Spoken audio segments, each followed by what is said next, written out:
Jason, Get Jason to the gun, or the lip. Oh my God. I'm actually gonna give myself a While you're setting up, I'll go ahead and. And we do need a mic.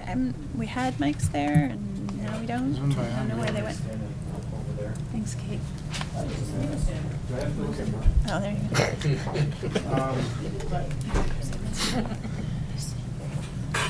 You better take a look, Miss.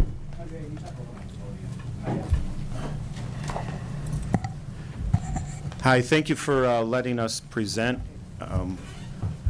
My name is Arn Menconi. I'm the founder and executive director of SOS Outreach. Just a little history.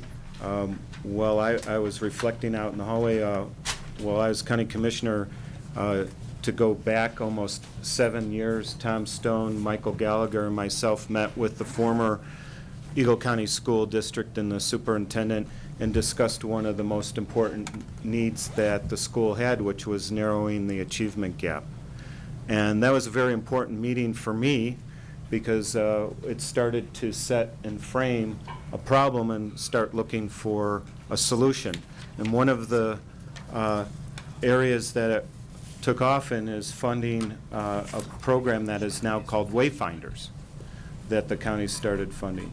What it did for SOS is it introduced me and our staff to some wonderful people, Klaus Jaden, Holly Woods, and Andrej, and started to get, we'll say, coached and educated by them about what we're trying to do between in-school and out-of-school time.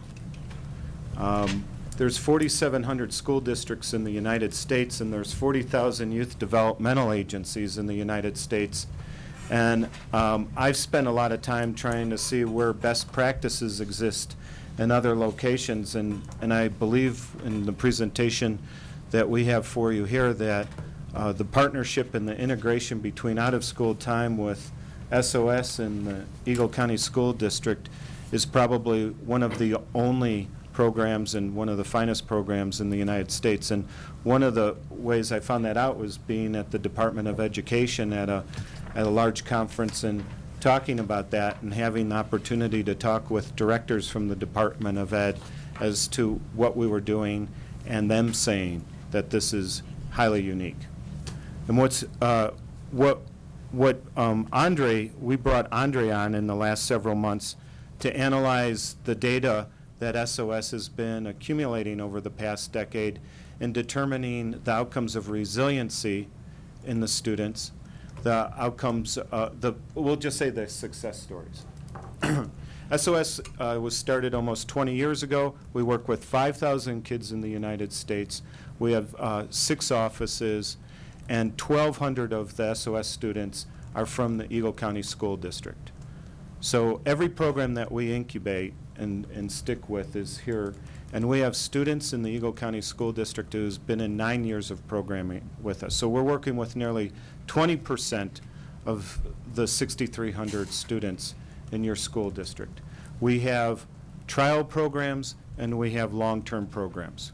Where we feel that we are a leader in youth development is in the dollars that we spend in the numbers of program. We're very fiscally efficient in producing a lot of programming. Out of those 1,200 kids that we're working with 7,500 days of programming here in this county. And that relates to about an $850,000 after-school program that we've initiated every year. The other is that we're not a one-and-done program. I started SOS as a way to get kids to access sports that they would not otherwise have an opportunity to access, and it's now become a curriculum of value-based leadership development in which we have 200 kids in almost roughly 3,000 days of activities, both year-round, multi-year now, here just in Eagle County. And then I think another area where we excel nationally through feedback that we've gotten through our funders is in our evaluations, and that's primarily where we'll take the conversation tonight. So to end, what what SOS is here tonight to inform the board is to say that we've become a prevention and intervention program that is working on academic outcomes and with elementary and middle school students.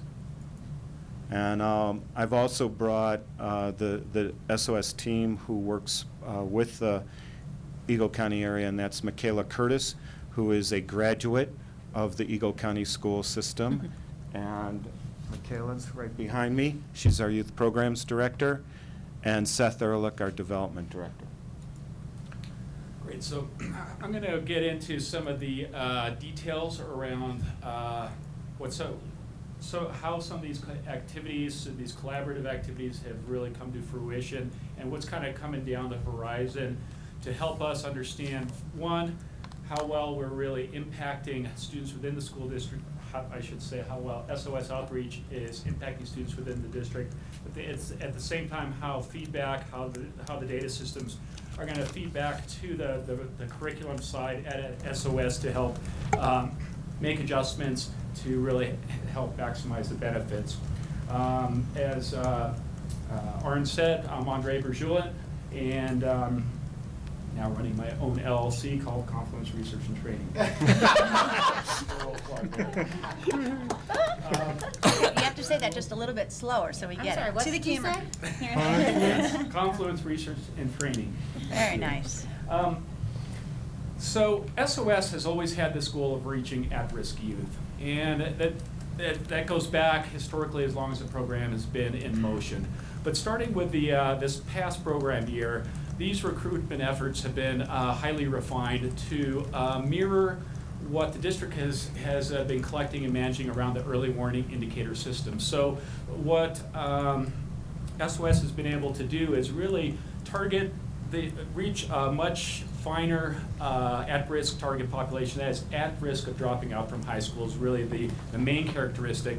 But we also took a look at CSAP scores, knowing that a major thrust in the school district is trying to close the achievement gap, and so trying to reach those students that are challenged academically. And as part of that process, there was also, because there are more slots to fill, and there's actually more at-risk students than there are slots to fill, we did employ kind of a quasi-random design to hold out a control group, and I'll talk a little bit more about that later, for the purpose of being able, a lot of these programs collect good evaluation data, but oftentimes at the end of the day, it's hard to know, did these things just go up because of other things, or was it really the program that had the key impact? And so I'll tell you a little bit more about what's coming down the line in terms of that effort. All right, so just kind of a brief overview. SOS Outreach really benefited from this person, Lisa Schrader, who did her doctoral dissertation looking at qualitative data that SOS Outreach provided for her. And so these next few slides are really based on her work. This qualitative effort, but she really separated the program into four main areas. You hopefully got a chance to look at these slides, so I won't go in a lot of detail, but there's really four main components. Individual, the nature adventure part of it is a key element, obviously. There's a important community strand, and then there's a kind of a homeschool strand. All four really converge together to really provide the key experiences that the participants in SOS Outreach have. Three main program types. There's the shortest are the Learn to Ride, which are often called adventure or academy programs. Then there's the university programs, which really, data is showing that these are really where some of the deepest outcomes are occurring. That these are longer term, much more involvement, and there's a lot more dosage and duration in terms of impacts that the kids experience or the youth experience within the program. And I really shouldn't have used word kids, because there's actually some college-age students that also participate in some of these programs. And then there's a junior Sherpa program, which is actually the most intensive level, although it's fairly new. Is that? No, it's been around. We have about 30 students and it took about 8 years to develop that. Okay. Kind of the most important part of now Dr. Schrader's look at the qualitative data that was, and all the focus group interview data that she had done, is she developed this theoretical framework around what it is about the program that really leads to some of these anticipated outcomes. And she organized these factors into opportunity, engagement, and longevity. Opportunities include learning the adventure sport of either snowboarding, skiing, or other outdoor adventure sports, the personal enhancement through character development, and then quite a few opportunities to help others. The engagement piece really included the mentoring piece of SOS Outreach and guidance of the Sherpas and SOS staff, and also being held accountable for the school, community, and SOS activities that each participation that they engage in. And this monitoring piece was actually fairly high in the analysis of program antecedents. And then helping others through peer mentoring was also a piece of the engagement. And then longevity was actually a very important factor, which dovetailed nicely with some of the analysis that I had run, because one thing that we were looking at is, does program length really contribute to more positive outcomes in these core areas that we examined?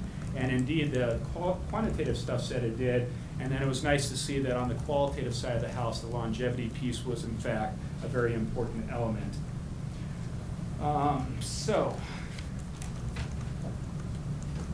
The evaluation systems really cast a pretty wide net, wide risk and protective factors. What I really brought to the table were the ones that I thought, as a school district, all of you might be the most interested in understanding or taking a look at.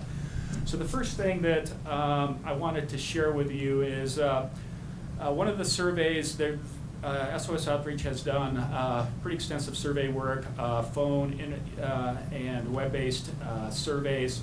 2008, again 2011, this is from the 2011 survey, that as participation in the program goes up, this feeling that the SOS helps me do better in school has a nice, positive, steady trend that's statistically significant. It communicates to me that really the program is really benefiting students over time, and that as they become longer-term participants, there's a greater realization of how much the program can potentially help them with their scholastic endeavors. And then a couple of the other items are around future academic intentions. I intend to go to college was highly statistically significant. And as you'll see, this analysis really looked at university students only, because as I mentioned earlier, that's where some of the key program core components where they really occur. And what you'll see is the first year university students, these are on 5-point scales, so they go from 1 to 5. So they start out pretty high already. But again, this is at the end of the first year, so unfortunately we don't have a pre-data point. It would have been nice to see what it looked like before they actually entered the program, but this is after the first year. And then 2 or more years, it goes almost to the very top of the scale at a 4.9. And then importance of staying in school does show a nice positive increase, not quite as dramatic, but still statistically significant. And then some other outcomes that are maybe at least one step removed from core academics, but we know they're important mediators and moderators of success in school.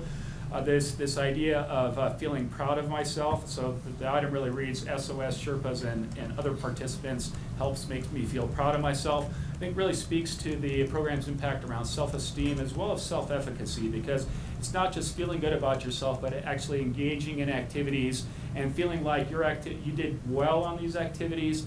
And so that's, I think, where the self-efficacy piece comes in. And then opportunities to be a leader, leadership development, obviously, you see it all over the place in literature. So nice to see a statistically significant bump in that survey item as well. Then SOS Outreach also does a yearly pre-post survey of all their participants, looking at established risk and protective factors. I won't read through all of these, but you see things like interest in caring adults, value on achievement, sense of acceptance and belonging, so and these more positive attitudes towards the future and future expectations. So that is a pre-post design. All these come out to be statistically significant with fairly strong means, and so I think when you converge the results from like the pre-post efforts to the standalone year-end surveys, the other data points that I was showing you really kind of shows a nice positive blend of school-related outcomes. But obviously, the methodology is a little bit limited in terms of the fact that we don't have a control group that has similar, at least up to this year, similar characteristics that you can compare against. You know that these students probably would have grown to a certain extent anyway, regardless of whether they were in SOS or not, so it's hard to know how much SOS contributed on top of what the actual other growth might be. And so I mentioned at the very beginning that as part of the selection process, we did employ kind of this pseudo-random process to select students for the intervention and the control. And so now we do have a control group, and so moving forward, we're going to take a pretty deep look at how program participation relates to things like school discipline problems, increased attendance, higher GPA, and high-stakes assessments like the Colorado State Assessment Program, or CSAP-TCAP, and the Northwest Evaluation Association Assessment, the NWEA. So that really will be kind of a very important piece to help be able to say that it's not just that these youth got more positive, but that we can attribute this growth, how much of it we can attribute to the actual experiences that they had within SOS. One of the main things that we really wanted to share is that, or that SOS and ARN really wants to share, is that the organization really is about trying to support the major initiatives within Eagle County Schools. And so things like increasing student readiness for learning, closing the achievement gap, supporting English language learners, and increasing graduation rates are really all an important goal of the program. And we know that school districts have to focus to a large extent on reading, writing, math. There's obviously a lot of other inputs that go into it, but out of school time, literature speaks pretty heavily about the importance of having these kinds of opportunities, especially for those kids that are at the negative end of the gap or that are considered at risk for dropping out. And really all of this becomes pretty strongly related to also the Wayfinder program, because as either selected targeted intervention program, SOS is both a service provider, but also becomes one that can also make referrals if they have particular youth that really need more intensive services, that they can also help steer them to the right programs and at least get them into the Wayfinder system so that there's the early assessment is done. That's really the crux of the formal part of the presentation. I really wanted to save some time to, well, actually before I don't know if you have some concluding comments or if we just want to turn it to some questions. Well, just simply, what we've realized at SOS is that the information that the school district has been working on for the past several years, the data, and having the access of integrating that data to the type of evaluations that we're doing is an amazing way of analyzing. So what I typically look at is, the days of testimonial stories of success are kind of over. And with the number of kids that we're working with and the geographic reach that we have, in order to raise funds, it's much more competitive in determining how do we know we're having impact. And the Eagle County School District in the last couple of years, with the efforts that is being made here, has been invaluable. Up until we've gotten some of this information, I've really questioned how do we know we're having impact, and to what extent we're having impact, and how should we align our curriculum in order for even more enhanced success. So I just want to acknowledge the work that's being done. Obviously, we'd like to enhance it, keep it going, integrate it even further. An example would be when Wayfinders got to the point of where it was last summer, we were able to go to Andrej and Ryan and say, let's create early warning signals, and rather having the teachers select, and this actually, Sandra, when we met with you a couple of years ago, developed the process of saying, how do we define at-risk kids? Well, we were looking at it from, so many different viewfinders, and now we're working to be in alignment with the Wayfinder definition so that we could have similar outcomes. If there is, if it's GPA, attendance, and the third, and course failures, then now, as of last year, we were able to get those as we went in and selected the 350 kids who are in our first year program, so that we could baseline it on the same analytics that you're using. And then obviously it translates to the stories that we're telling to the foundations from that we're receiving a good deal of our funding from, and most of our funding is coming from Front Range foundations. And so I believe this is a story of success, of integration. Again, I don't see this type of work in other nonprofits from around the country. And the final thing to say is there's so much research that's out there now that's saying that outdoor programming creates the passion that leads to the engagement and motivation that transfers into how they're doing academically, and we're now starting, we're seeing that, and we'd like to continue this effort going into the next school year. Well, thank you. I have to tell the board that I thought that we would need a little bit of time to focus on kids tonight. Yes. So I appreciate you guys. Our schedule ran a little bit long, and appreciate you waiting around, and it is really nice to hear a little bit about some good news for kids.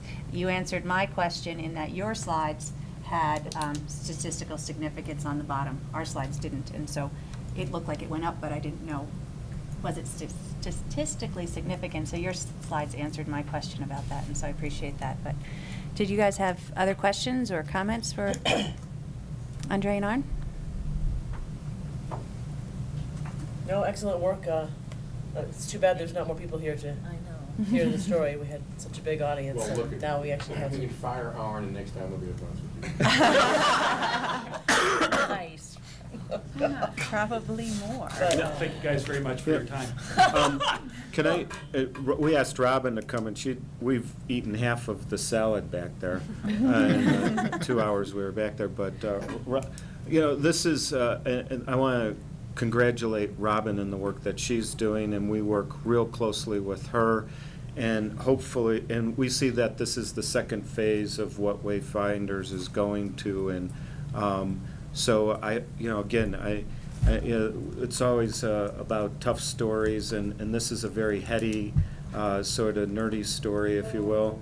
But I just to put a bow on it, I didn't think that SOS, which was, we're just trying to get people to stop thinking of a bunch of snowboarders, and to see that the linkage now is in academics, and we're integrating the same work now in the Summit County School District because we've been able to take it so far here. So thank you. Thank you. Thank you. Thank you so much. Great work. And are we going to get a presentation on more in depth on the Wayfinders? I mean, because We actually had that scheduled, and we canceled our meeting. We were going to do it with the commissioners in the room, Right. but that's been delayed. So whenever again, so September schedule. I guess September? if you would Okay. like a presentation sooner than that meeting, we'd be glad to get that on an agenda. September is right there. How many commissioners are up for election? Just, Might consider waiting till Till after the election. December. But we could do an update before then. Yeah. It's nice to see you, Andrej. very good. Thank you very much. Welcome Appreciate back. it. Nice to You focus on guys some. know how much I get excited about data, so. Yes, you do. That was great. We appreciate it. It is nice to hear Thanks, that Mike. there are some good things happening with our kids. Thank Well, it's you. great to see the continuity of the programs. The kids are staying in the programs for multiple years, 1, 5, 6 years, right? Yeah, and the interesting thing too is, we're not mandating them to come back year in Right. and year out. And we have about a 50 to 60% rate of moving to the next level. So when you see junior Sherpas, that's kids who are in 7, 8, and 9 years of SOS. And so, no, again, I think the main thing is that we could kind of integrate this into the environment and help go back to where this all started, is continually narrow the achievement gap with our resources. Have a good evening. Thank you. Next up on the agenda is Mr. Onofrio on the budget. So I don't want to pull a bus moment, but unless you're about to do the same thing I was. Probably not. I'm ready to move this one. I was just gonna say, I have a Yeah, 20-minute question. presentation. I'm pretty sure there's no one here in the audience about the budget. What do you I was think? just wondering why this is so late.